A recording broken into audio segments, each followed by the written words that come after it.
Nii, Maksim, täna street-klassis võit mitmes võidusõit see sinu jaoks üldse on? See on mu elu teine sõit. Paar nädalat tagasi oli see Navase üritus, kus ma sain ka õnneks esikoha. Siis otsustasin, et peab edasi minema ja olemegi siin täna esikohaga ka käes. Äge, algus on pandud, peab edasi sõitma.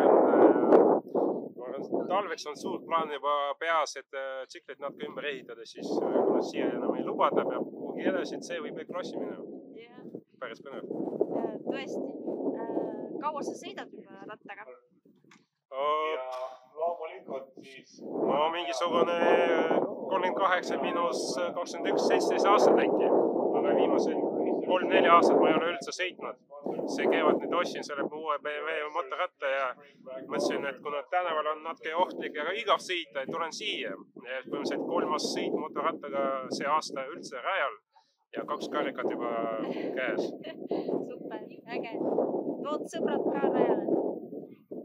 No, mul on lootus, et vend tuleb kaasa.